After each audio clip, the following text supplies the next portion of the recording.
بسم اللہ الرحمن الرحیم۔ السلام علیکم ناظرین، میں ہوں شہزاد مرزا، آپ دیکھ رہے ہیں ہمارا YouTube channel expose news.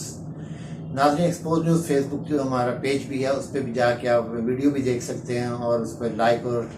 Share بھی کریں۔ ناظرین، آج جو اہم ہے، آج ڈاکٹر یاسمین راشدہ صاحبہ نے ایک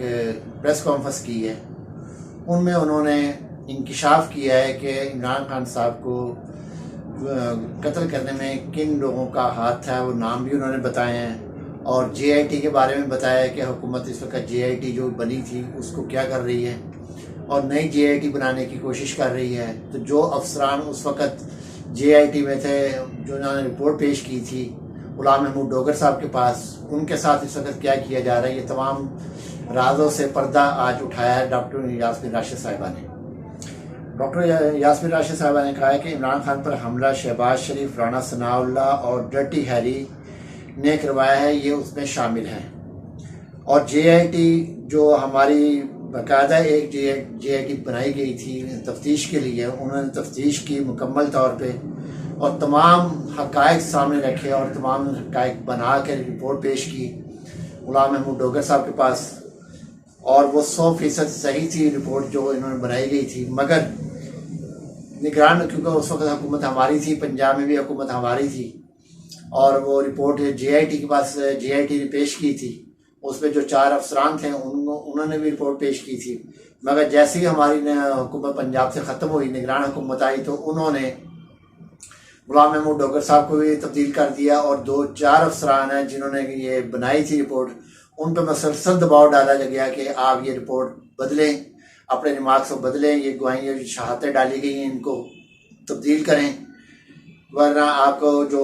خطرناک نتائج کی دھمکیاں جو دی جاتی ہیں سرکاری افسران کو یا ملازمین کو، وہ ان کو دھمکیاں دی گئیں۔ ڈرٹی ہیری بھی اس میں شامل ہیں، بقول یاسمین راشد صاحبہ کے کہ یہ ڈرٹی ہیری بھی اس میں شامل ہے۔ تو ناظرین، انہوں نے خوب دباؤ ڈالا، وہ کہہ رہے ہیں پہلے شہادتیں مٹانے کی کوشش کی گئی، شہادتیں مٹا دی جائیں مکمل طور پہ۔ افسران کو کہا ہے کہ اپنے بیان بدل دیں مکمل طور پہ، مگر انہوں نے کہا یہ جے آئی ٹی جو اب بنائی جا رہی ہے اس پہ ہمیں مکمل یقین نہیں ہے، یہ J I T 2 number J I T ہے، حکومت اپنی مرضی کی جے آئی ٹی بنا رہی ہے، ہم اس جے آئی ٹی کو مانتے نہیں ہیں۔ جو جے آئی ٹی پہلے بنائی گئی تھی وہ جے آئی ٹی کی ہی رپورٹ پہ عمل درآمد کیا جائے، کیونکہ مکمل طور پہ، کیونکہ پہلے جو جے آئی ٹی بنائی گئی تھی اس کے جو چیف کنوینئر تھے وہ تھے غلام محمود ڈوگر صاحب جو سی سی پی لاہور تھے، وہ ان کے تھے۔ اب جو جے آئی ٹی بنائی گئی ہے وہ اب اس پہ وہ ماننے کو تیار نہیں ہے، انہوں نے کہا بالکل غلط ہے، یہ جو ہے بدلی جا رہی رپورٹ، اور خان صاحب کو مکمل تیاری تھی رانا ثناء اللہ کی، شہباز شریف کی اور ڈرٹی ہیری کی، ان کو شہید کیا جائے، فوری طور پہ ان کو قتل کیا جائے وہاں پر، اور ان کو راستے سے ہٹایا جائے، کیونکہ یہ ان کے آنکھوں میں کھٹک رہے ہیں، ابھی تک کھٹک رہے ہیں، یہ برداشت نہیں کر پا رہے عمران خان کو۔ تو عمران خان کی جان انہوں نے لینی تھی، وہ اللہ تعالیٰ ذات نے بچا دی ہے، اور آج یہ باتیں کر رہے ہیں اور جے آئی ٹی بدل رہے ہیں۔ افسران کو انہوں نے رویہ یہی رکھا ہے کہ جو افسر ان کے خلاف جاتا ہے اس کو یا تو تبدیل کر دیتے ہیں یا اس کو مروا دیتے ہیں۔ یہ ڈاکٹر یاسمین راشد صاحب نے کہا۔ دوسری ناظرین خبر، اہم خبر جو ہے مظاہر علی اکبر صاحب کی ہے۔ مظاہر علی اکبر صاحب نے خود بھی اس چیز کی تردید کی تھی کہ وہ جو کال تھی وہ میری کال نہیں تھی، خبر غلط تھی، وہ مختلف حصے جوڑ کے ایک کال بنائی گئی تھی چودھری پرویز الہی صاحب کی، اور مظاہر علی اکبر صاحب کے کچھ جملے جوڑ کے انہوں نے وہ آڈیو بنائی تھی، اور خاندانی جو مظاہر علی اکبر صاحب کے خاندانی ذرائع ہیں انہوں نے بھی بتا دیا کہ ہم نے کون کون سی پراپرٹی بیچ کے گھر میں بڑا گھر بنایا ہے، یہ تمام چیزیں انہوں نے مکمل طور پہ کلیئر کر دی ہیں۔ مگر یہ جو ہے، کیونکہ یہ ساری چیزیں ایف بی آر سے بھی پتہ چل گئی ہیں کہ وہ جو گھر ہیں کہاں ہیں کیسے ہیں، وہ ساری چیزیں پتہ چل گئی ہیں، اور انہوں نے جو ان کی جیسے کہ اپنا سب چیف جسٹس سے صاحب کی نثار صاحب کی جیسے انہوں نے ایک آڈیو بنائی تھی، پھر وہ فرانسک کے لیے گئی تو وہاں سے وہ جعلی نکلائی، تو اسی طرح یہ بھی فرانسک کے لیے امریکہ سے فرانسک ہوا اس کا، کچھ پی ٹی آئی کے لوگوں نے کروایا، کچھ حکومتی اراکین اس میں شامل تھے۔ امریکہ کی مہنگی ترین جو لیبارٹری ہے وہاں سے اس کا فرانسک ہوا ہے، اور وہاں سے جو رپورٹ آئی ہے وہ رپورٹ یہ آئی ہے کہ جعلی آڈیو، کیونکہ اس میں ایک لفظ بھی آپ جعلی ایڈ کر دیں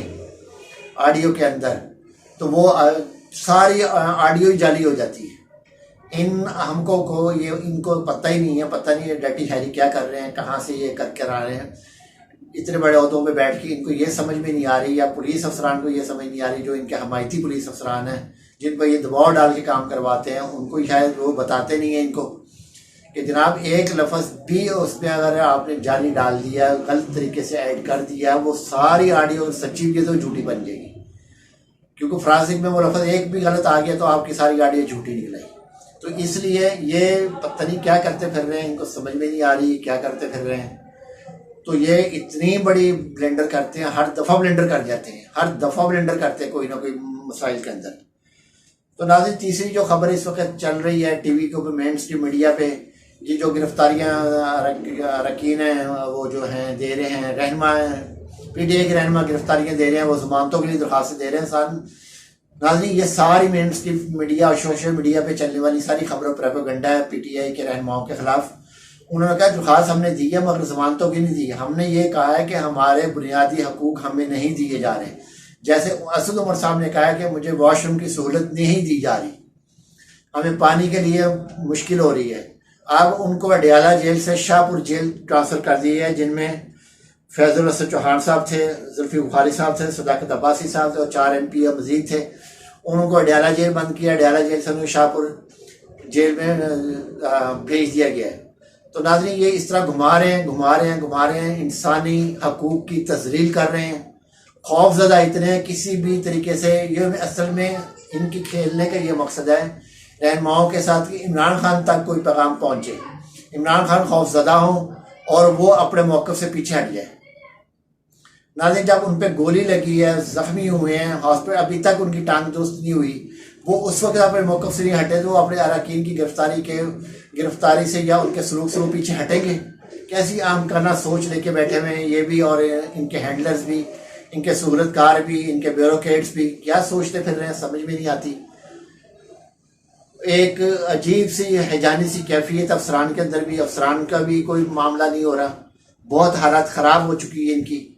پی ڈی ایم کی حالت تو ویسی خراب ہو چکی ہوئی ہے کیونکہ ان کو سمجھ میں نہیں آ رہی کہ ہم نے کرنا کیا ہے، کس طریقے سے ہم نے رکھنا ہے،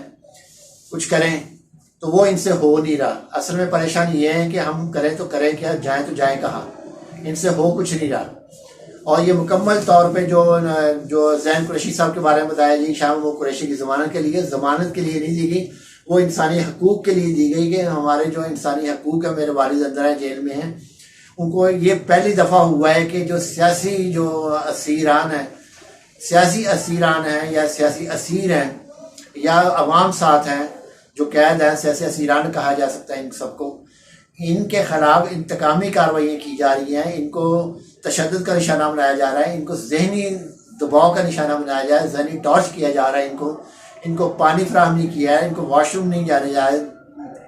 جانے دیا جا رہا ہے، ان کو کھانا نہیں فراہم کیا جا رہا ہے۔ یہ عجیب سی یہ ایک حکومت ہے، پتہ نہیں ظالم حکومت ہے،